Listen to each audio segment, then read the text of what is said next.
Guys finally next mystery shop कन्फ्राई में हो चाहिए है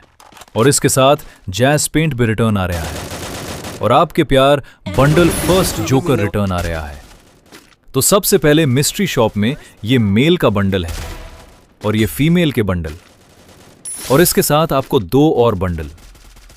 और ये इमोट्स देखना के लाया मिले ज्यादा और जैज पेंट कुछ इस टाइप के इवेंट में आएगी जिसके साथ ये थीन और पेंट होगा और आपको जोकर बंडल मिशन कर में मिलेगा और चेज हाँ के जोकर बंडल के जगह पर आपको या 2 बंडल ऐसे कोई एक बंदा मिलेगा, मिल सकते हैं और पर्पल शेड के डेट्स 5 मई को होगा। आज के वीडियो के लिए इतना है, तब तक के लिए गुड बाय।